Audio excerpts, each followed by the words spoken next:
I stood there like a statue. Still, humiliated, fired in front of the entire office. No warning, no handshake, not even a nod.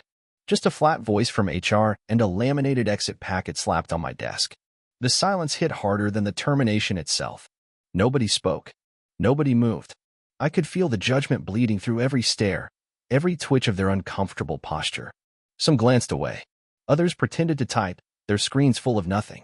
I'd given 6 years of my life to that place. 6 years of late nights, corporate holidays, fake laughs, and spreadsheets that haunted my dreams. And it ended like that, like I was trash being taken out. My throat clenched. I forced my legs to move, shoving the cardboard box with my few personal items into the crook of one arm. As I passed reception, Rachel looked up and gave me a tight, sympathetic smile. She didn't mean it. None of them did. Then, something strange. As I stepped toward the elevator, a gloved hand brushed mine. The janitor, Charlie. Old guy. Nobody really talked to him, but I always said hi. He never responded, until now. He pressed something into my palm. A small, cold, metal object. A key. Heavy. Real. Then he leaned in close, breath like coffee and bleach, and whispered, "It's time." Then just walked away like nothing happened. I didn't move. Just stared down at the key. A thick brass skeleton key, the kind you'd see in a horror movie. No label. No ring. No context. I should have thrown it out. I should have gone home and mourned my career. But I didn't. Instead, I waited until the elevator doors opened again, and I took it. One last ride, but not to the lobby. I hit B, the basement. And when the doors slid open, the hallway was darker than I remembered. Colder. And completely silent. There was no security camera down there. I knew that because I used to handle IT incident reports. And I knew no one ever went further than the supply closet. Except now, something felt different. I walked past the mop bucket. Past the door labeled boiler access, staff only. Then I saw it. A narrow, rust-colored door I'd never noticed before. The keyhole was a perfect match. Heart pounding, I slid the key in. Click. The door swung open slow, and behind it was a staircase. Old concrete.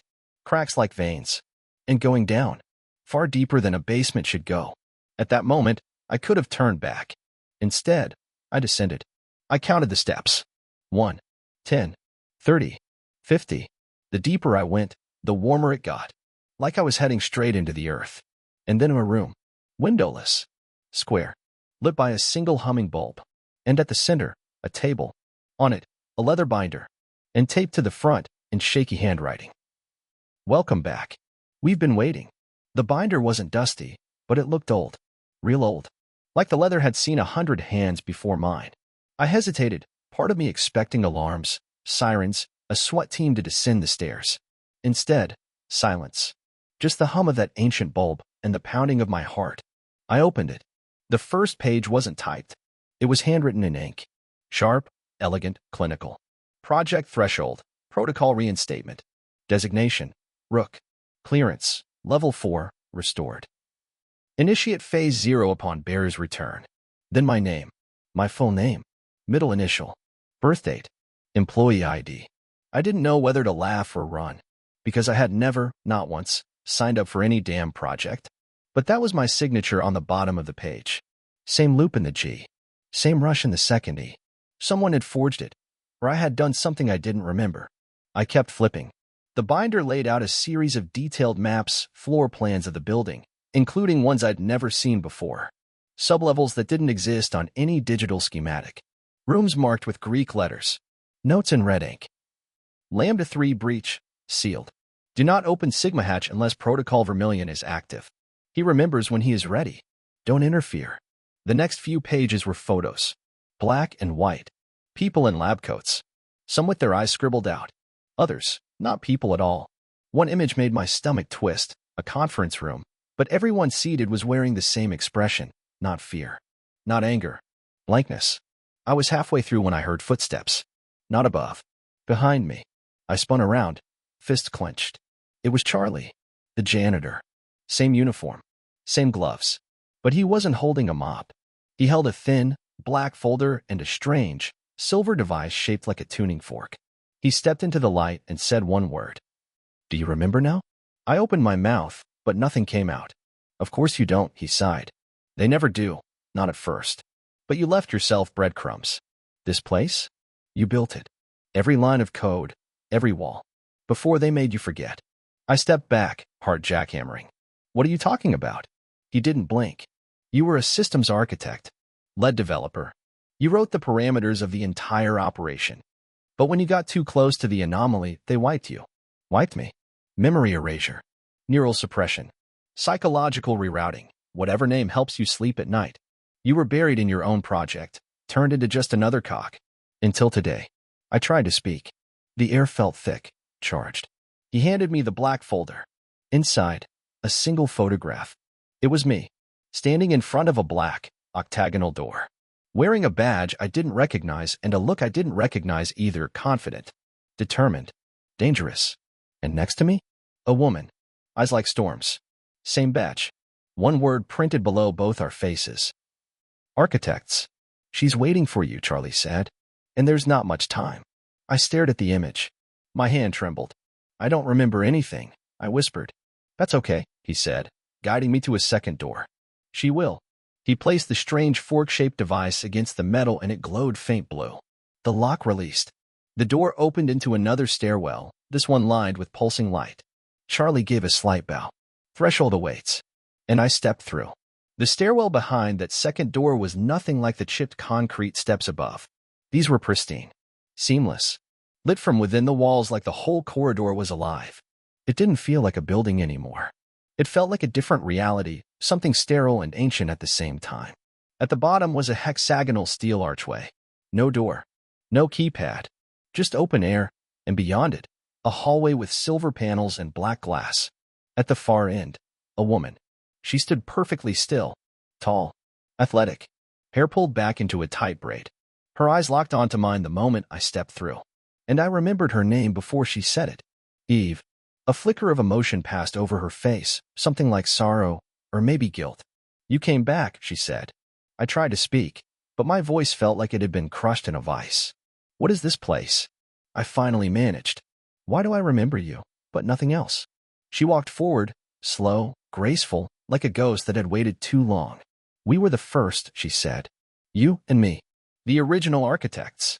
We designed the core framework. You built the engine. I built the container.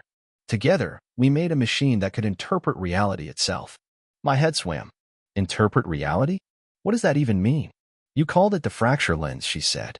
A system that could simulate infinite possible outcomes, not just probabilities, but decisions, memories, personalities. Every thread a person could live. All of it, recorded, cross-referenced, predicted. I stepped back, while rising in my throat. You're saying, we built a way to spy on people's minds? She shook her head. Not spy.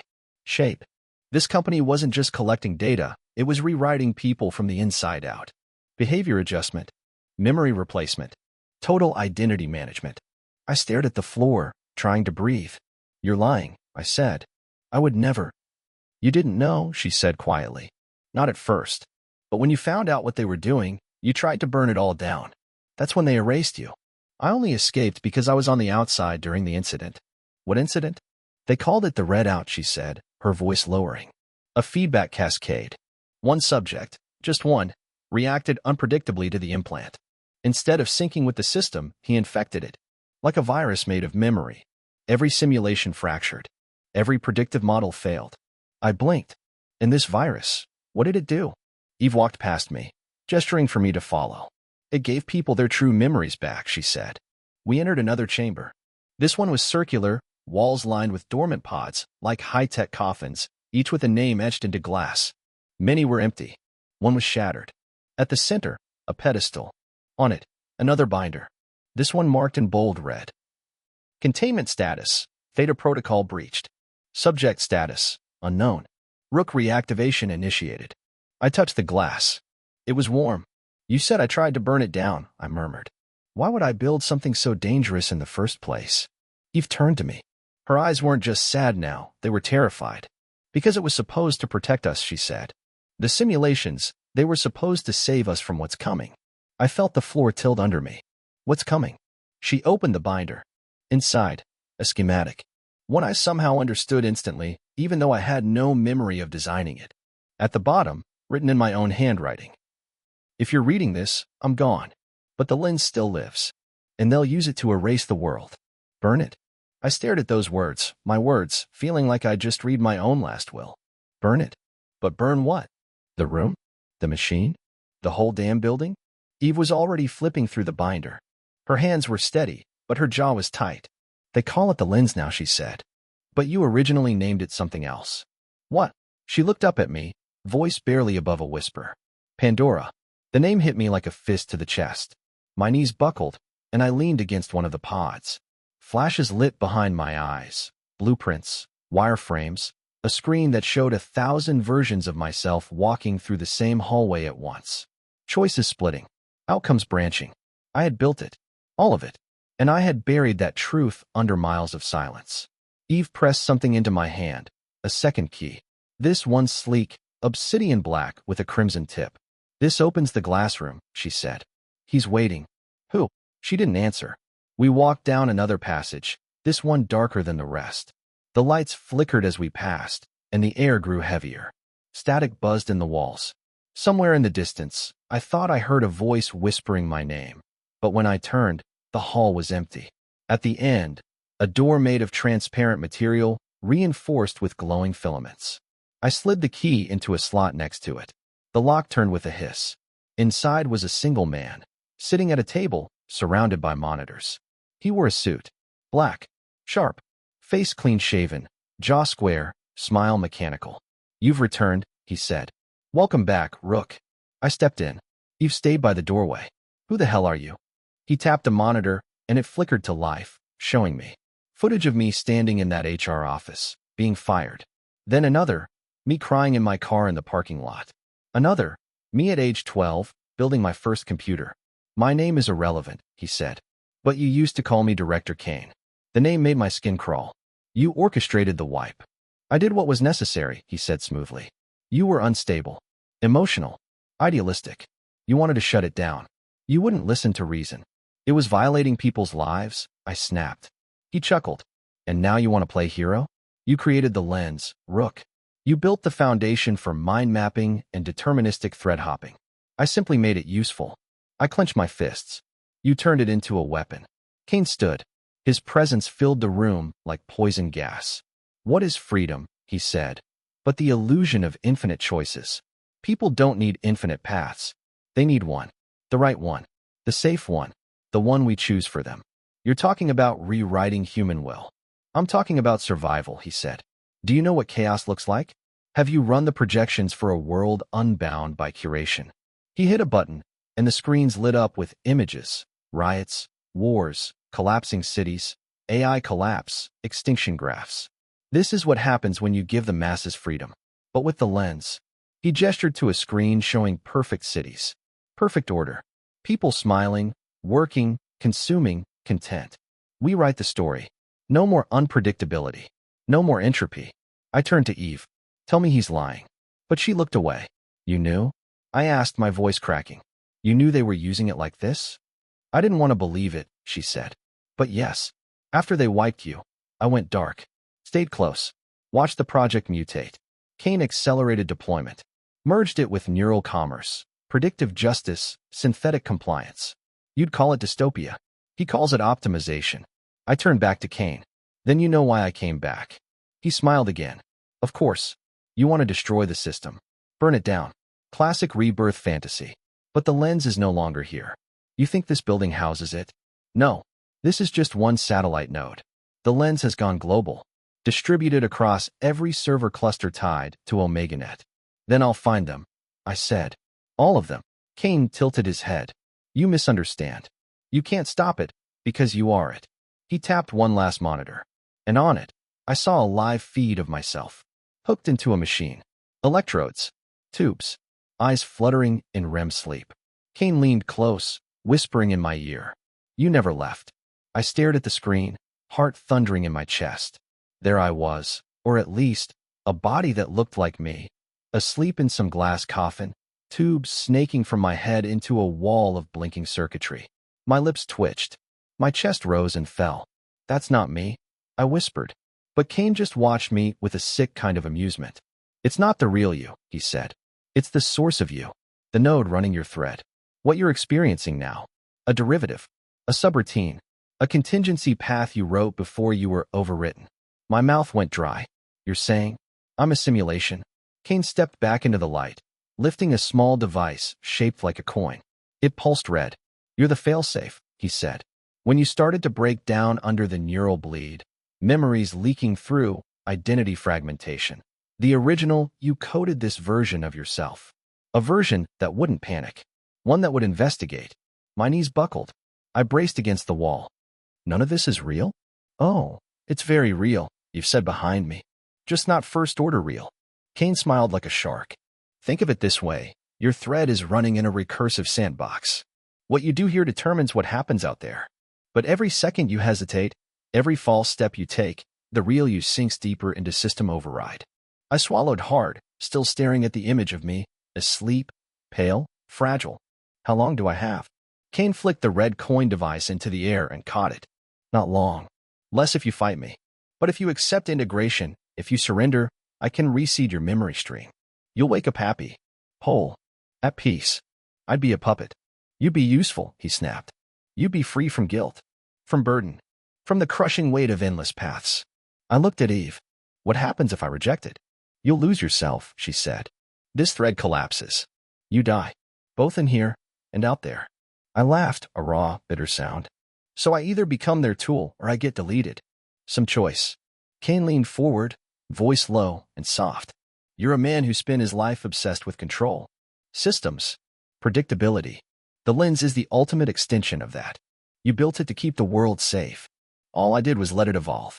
I stepped toward the screen. My hand trembled as I reached toward my own sleeping face. Behind the glass, I looked peaceful, empty. Then the static began. Screeching white noise roared in the speakers. The lights dimmed. The floor pulsed like a heartbeat. Eve cursed under her breath. He's waking up. Kane's face twisted. Impossible. We severed the root link. No, I said, eyes wide.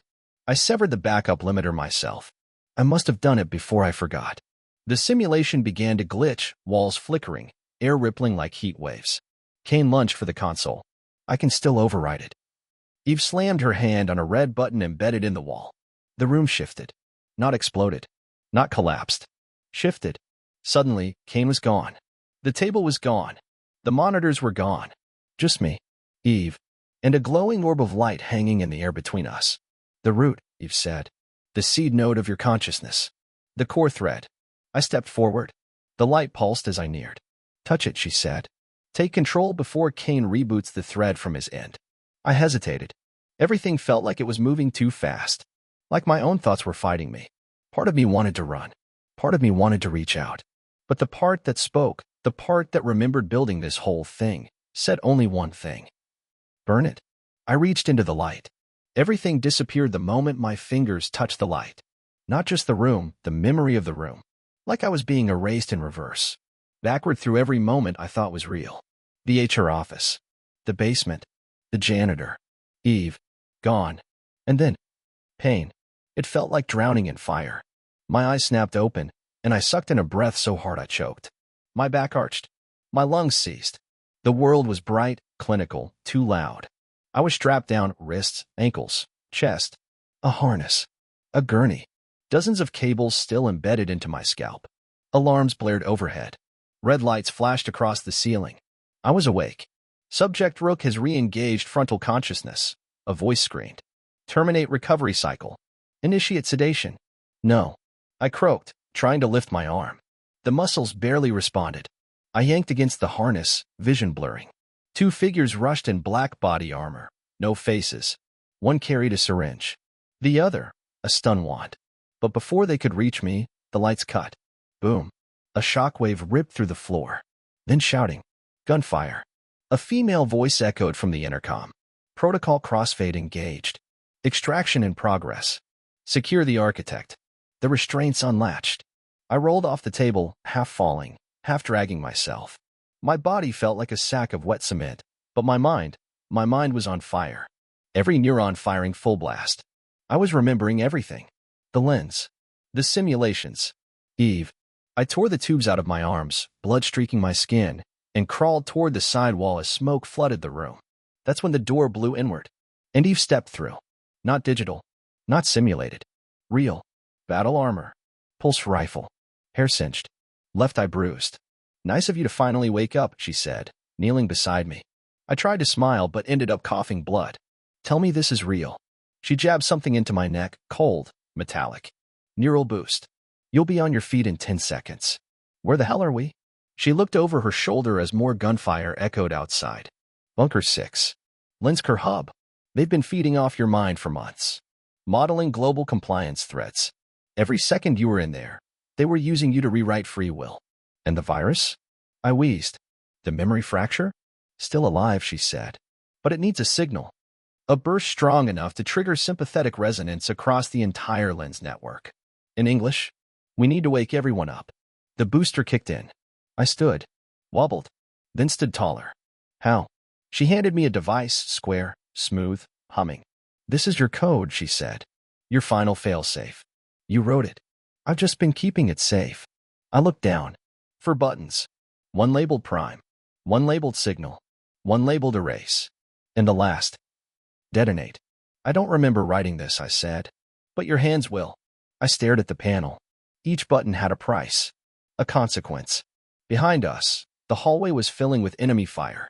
Kane would be close. He never let things slip far from his control. But now, I was out. Awake. And I held the trigger. Where's the core node? I asked. Eve nodded toward the central shaft. Down 3 levels. Past the thought vaults. Then let's finish what we started. We descended into hell. Not metaphorically, I mean actual hell, engineered by the best minds money could buy. The elevator shaft was blown open from the blast, so Eve and I climbed down the maintenance rungs, each floor worse than the last. The first sublevel had been sterilized. Scorched clean. Blood on the walls, but no bodies. The second was worse, because the bodies were still there. Scientists, guards, technicians, all dead. Some looked like they'd been shot. Others, like they'd clawed at their own skulls before they died. Neurological collapse, Eve muttered as we passed a man still twitching. The virus is leaking. She didn't mean a computer virus. Not really. She meant the memory virus. The thing I had accidentally created when I tried to destroy the lens the first time. A feedback loop of consciousness. When one thread remembers its true path, it spreads like wildfire. The mind's immune system doesn't know how to fight it. That's why Kane kept me sedated. That's why I built the vault in the first place, to lock it away. But now, it was too late for locks. By the time we hit the 3rd level, the static was back in my head. Louder this time.